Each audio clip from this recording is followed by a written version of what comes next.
তোমরা নিশ্চয়ই সবাই ভালো আছো। আজ অবরোহ যুক্তির পঞ্চম অধ্যায় নিরপেক্ষ ন্যায় নিয়ে আলোচনা করব। তো নিরপেক্ষ ন্যায় প্রসঙ্গে প্রথমেই বলতে হয়, এই ন্যায় বুঝতে গেলে কিন্তু নিরপেক্ষ বচন সম্পর্কে পরিচিতি থাকতে হবে, পদের ব্যাপ্যতা সম্পর্কে পরিচিতি থাকতে হবে এবং বচনের আকার প্রদান করার যে নিয়মগুলো আছে সেই নিয়মগুলো সম্পর্কে তোমাদের সচেতন থাকতে হবে। আমরা পূর্বে এই বিষয়গুলি সম্পর্কে কিন্তু পরিচিতি লাভ করেছি। তোমরা যারা প্রথম আমার এই ভিডিও দেখছো তাদের বলবো, নিরপেক্ষ ন্যায় এই ক্লাসটা করার পূর্বে তোমাদের বচনের পরিচিতি, পদের ব্যাপ্যতা নির্ণয় এবং বাক্য থেকে বচন করার যে নিয়মগুলো আছে এই ভিডিওগুলো তোমরা একটু দেখে নেবে। তারপরে যদি নিরপেক্ষ ন্যায়ের এই ক্লাসটা তোমরা দেখো, পরিষ্কার বুঝতে পারবে।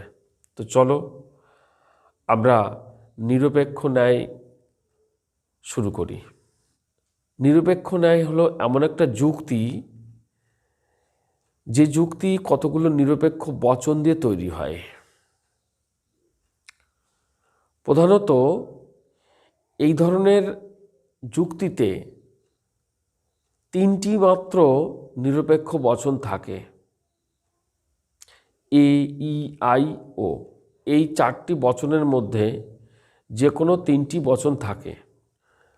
এ, ই, আই, ও এই যে বচনগুলো আছে, এই বচনগুলির মধ্য থেকে একটি বা দুটি বা তিনটি, যে কোনো প্রকার বচন নিয়ে, তিনটি বচন নিয়ে একটা বচন তিনবার ব্যবহৃত হয়ে একটা যুক্তি গঠন করতে পারে। দেখা যাচ্ছে এমন একটা নিরপেক্ষ ন্যায় বলা হলো যার তিনটেই এ বচন বা তিনটেই অন্য বচন, অথবা তিনটে তিন রকম বচন হলেও হতে পারে। একটা নিরপেক্ষ ন্যায়ের মধ্যে তিনটে তিন রকম বচন থাকতে পারে, বা একটা বচন দিয়েও কিন্তু তিন নিরপেক্ষ ন্যায় গঠন হতে পারে। আমরা উদাহরণের সহযোগিতায় নিরপেক্ষ ন্যায়ের পরিচিতিটা প্রথমে লাভ করব। চলো প্রথমে দেখা যাক নিরপেক্ষ ন্যায় আসলে কি, গঠনটা কি, আমরা চেহারাটা একটু দেখে নিই। চলো, তাহলে বুঝতে আমাদের সুবিধা হবে।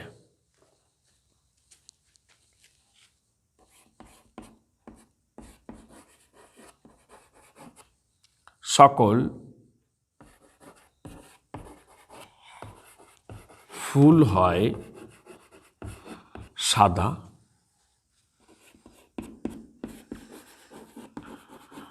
সকল জবা হয় ফুল, অতএব সকল জবা হয় সাদা। তোমরা লক্ষ্য করো, এখানে আমি একটা নিরপেক্ষ ন্যায় দিয়েছি। এই নিরপেক্ষ ন্যায়টার মধ্যে তিনটে বচন আছে। এই দুটো বচন, তিনটে বচনই এ বচন, তিনটে বচনই মেয়ে বচন নিয়েছি। এটাও নিরপেক্ষ বচন, এটাও নিরপেক্ষ বচন, এটাও নিরপেক্ষ বচন। অর্থাৎ একটি নিরপেক্ষ ন্যায়ের মধ্যে তিনটে বচন থাকে। নিরপেক্ষ ন্যায়ের মধ্যে তোমরা খেয়াল করো, দুটি যুক্তিবাক্য বা আশ্রয় বাক্য রয়েছে এবং একটি সিদ্ধান্ত রয়েছে। আমরা সবাই জানি যে কোনো অনুমান বা যুক্তির বা কোনো ন্যায়ের শেষে যে বচনটা থাকে অতএব দেওয়া অংশ, এটাকে বলা হয় সিদ্ধান্ত। এটা আমরা পূর্বে আলোচনায় জেনেছি, পূর্ব পরিচিত এটা আমাদের। এবং এই সিদ্ধান্ত বচনের উপরে যে বাক্যগুলি থাকে, দুটো থাকতে পারে, একটা থাকতে পারে, সেগুলোকে আশ্রয় বাক্য বা যুক্তি বাক্য বলা হয়, বা আমরা হেতুবাক্য বলে থাকি।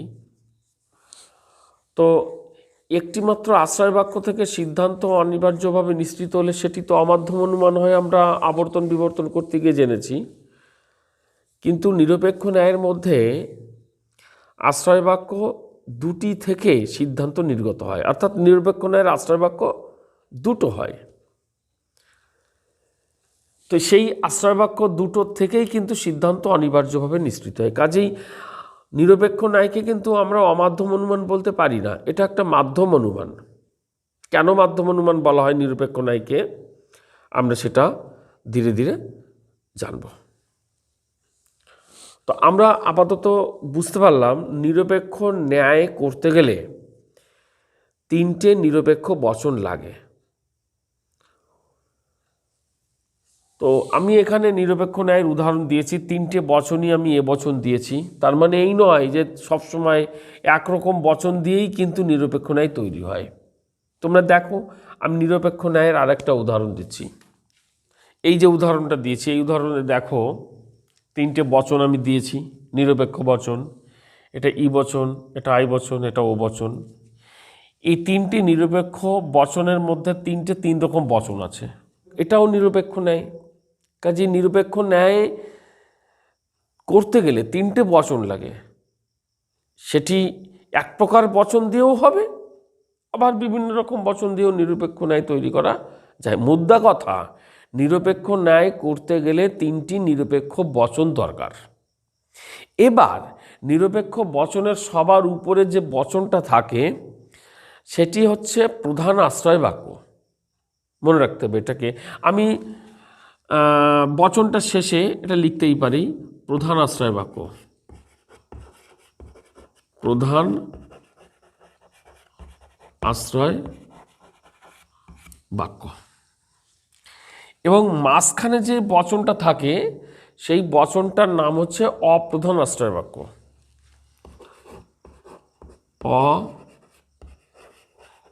অপ্রধান আশ্রয় বাক্য। এবং সবার শেষে যেটা থাকে সেটাকে আমরা বলি সিদ্ধান্ত।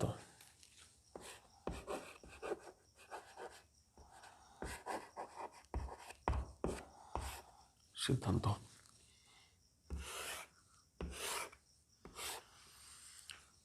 তোমরা মনে রাখবে, একদম উপরে যে বচনটা থাকবে মাথার উপরে, নিরপেক্ষ বচন শুরুর যে বচনটা দিয়ে, সেটা হচ্ছে প্রধান আশ্রয় বাক্য বা প্রধান যুক্তি বাক্য। এবং মাঝখানে যেটা থাকবে সেটা অপ্রধান আশ্রয় বাক্য, নিচে যেটা রয়েছে সেটা হচ্ছে সিদ্ধান্ত। তো এই হচ্ছে নিরপেক্ষ ন্যায়ের একটা গঠন বা নিরপেক্ষ ন্যায়ের চেহারা। তোমাদের পরীক্ষার সময় নিরপেক্ষ ন্যায় যখন করতে দেবে, তোমাদের কিন্তু নিরপেক্ষ ন্যায়ের গঠন করতে হবে। তো এই তিনটে বচন এলোমেলো দেওয়া থাকে, তো গঠন করতে হয়, আমাদের গঠন করে নিতে হয়।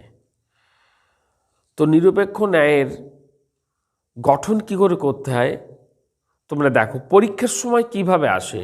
তিনটে বচনই দেওয়া থাকে, এলোমেলো দেওয়া থাকে।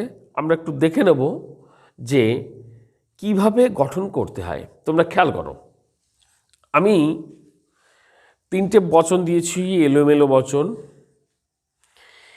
এই তিনটে বচন এলোমেলো রয়েছে, এদের মধ্যে একটা বচন নিরপেক্ষ ন্যায়ের প্রধান আশ্রয় বাক্য হবে, একটা অপ্রধান আশ্রয় বাক্য হবে, এবং একটা সিদ্ধান্ত বচন হবে।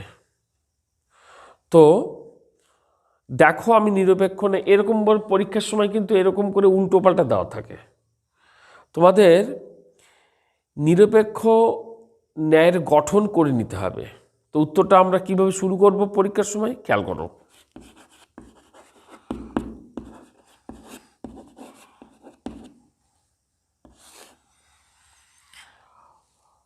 আমরা এই যে তিনটে বচন দিয়েছি, প্রধানাশ্রয় বাক্য কোনটা জানি না, অপ্রধান কোনটা জানি না, তবে হ্যাঁ সিদ্ধান্ত বচন আমাদের মনে হচ্ছে এই বচনটা, এটা সিদ্ধান্ত বচন। কি করে বুঝতে পারছি? দেখো সবাই, এখানে অতএব দেওয়া রয়েছে। হ্যাঁ, তোমরা ঠিক ধরেছ। অতএব যদি কোনো বচনের মধ্যে আমরা দেখি আর কি, যদি কোনো বচনের শুরুতেই দেখো অতএব রয়েছে একটা, সেটি অ, ত, এ, ব লেখা থাকতে পারে, বা এরকম তিনটে ডট দিয়ে অতএব চিহ্ন থাকতে পারে, বা সুতরাং লেখা থাকতে পারে।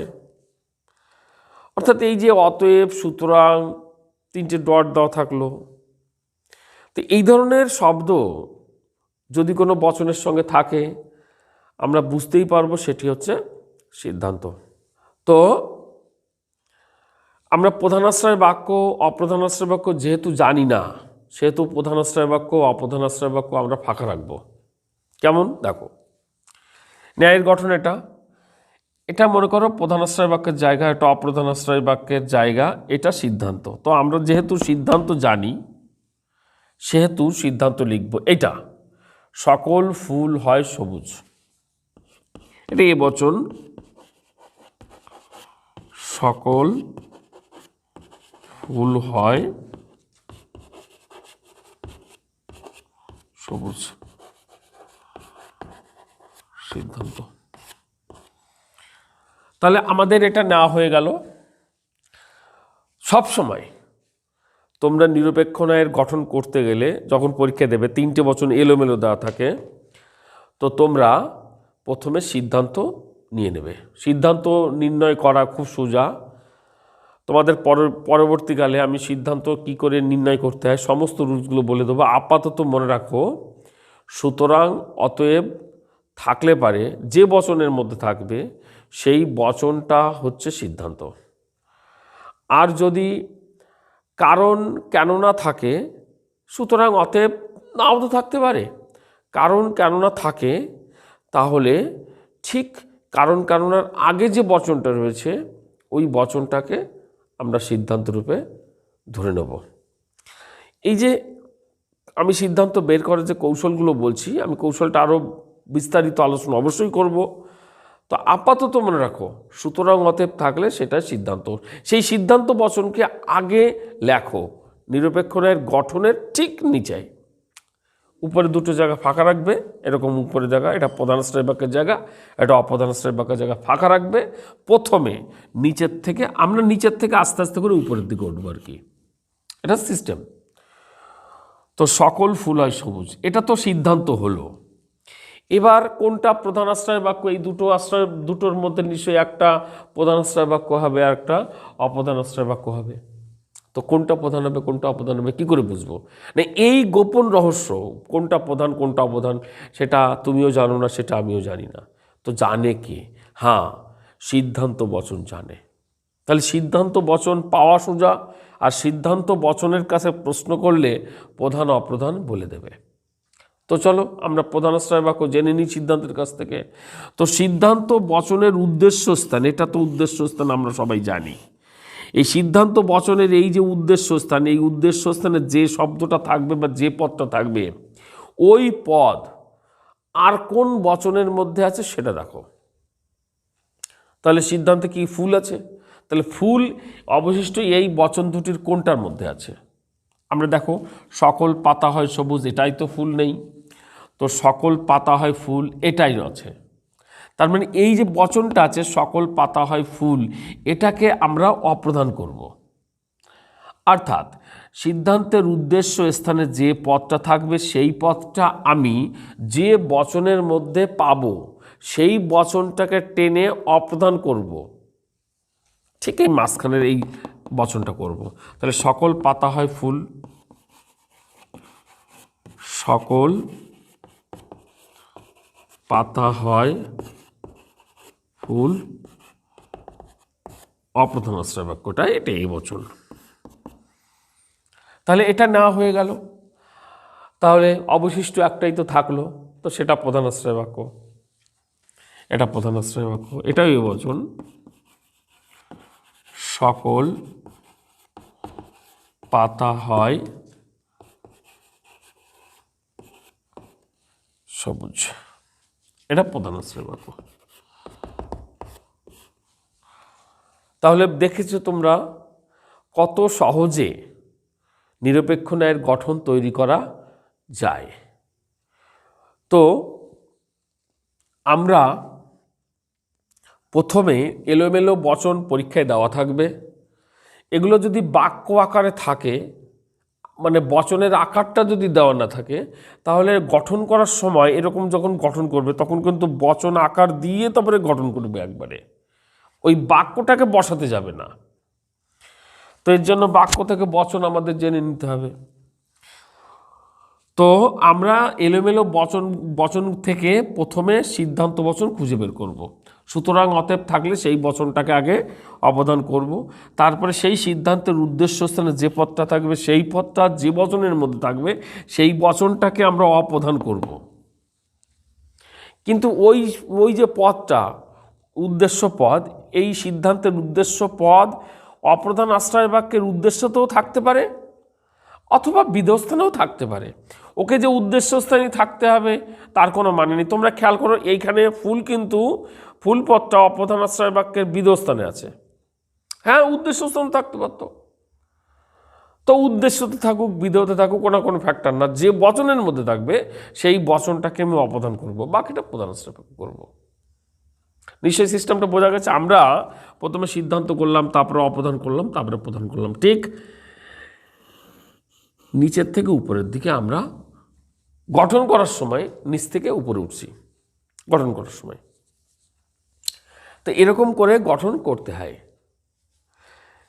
দেখো তোমাদের পরীক্ষার সময় মনে করে এরকম একটা দেওয়া রয়েছে, কোনো কবি হন ভাবুক, কারণ প্রত্যেক কবি হন দার্শনিক, কিছু দার্শনিক ভাবুক, এরকম দেওয়া রয়েছে। তাহলে তোমাদের কি করতে হবে, প্রথমে আমরা ন্যায়ের গঠনটা লিখব উত্তর লেখার সময়। উত্তর ন্যায়ের গঠন,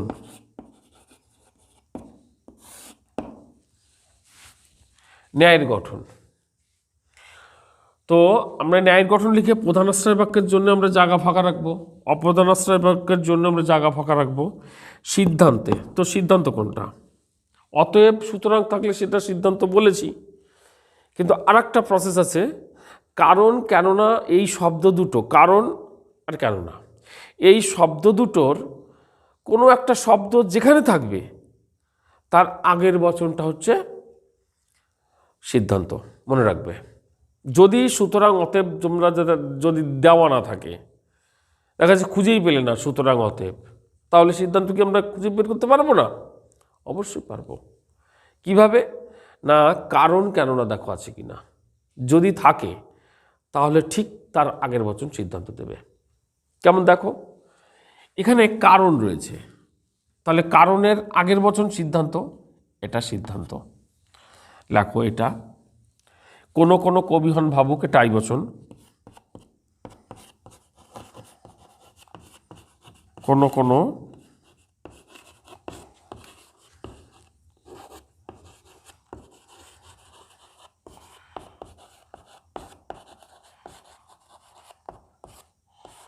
সিদ্ধান্ত, এটা না হয়ে গেল। তাহলে এইবার দেখো ওই সিদ্ধান্তের উদ্দেশ্যস্থানে কে আছে? কবি আছে। তাহলে অবশিষ্ট যে দুটো বচন আছে, ওই বচন দুটির যেটির মধ্যে কবি থাকবে তাকে টেনে অপদান করব। তো প্রত্যেক কবি হন দার্শনিক, এটার রয়েছে, এটার মধ্যে কবি রয়েছে, যে কবি, তাহলে এই বচনটাকে আমি অপদান করব। তো প্রত্যেক থাকলে আমরা কি জানি না এ বচন করতে হয়। তো এই বচন সকল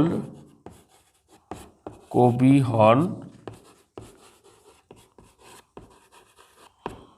দার্শনিক অপ্রধান। তাহলে এটা না হয়ে গেল, তাহলে অবশিষ্ট যেটা রয়েছে এটা নিশ্চয়ই প্রধান আশ্রয় বাক্য হবে। তো কিছু দার্শনিক ভাবুক, কিছু থাকলে আই বচনে আমরা সবাই জানি। কোনো দার্শনিক হন, ভাবুক, এটা প্রধানাশ্রয় বাক্য। তাহলে দেখেছো আমরা কত সহজে আমরা ন্যায়ের গঠন করতে পারছি। তো তোমাদের আমি প্র্যাকটিস পেপার দেব ন্যায়ের গঠন তৈরি করার জন্যে। তো আগে ন্যায়ের গঠন শেখো, এই ক্লাসটা করো, এরপরে তোমাদের আমি প্র্যাকটিস পেপার দেবো, বাড়িতে প্রচুর প্র্যাকটিস করবে। তো ন্যায়ের গঠন তো মোটামুটি হলো,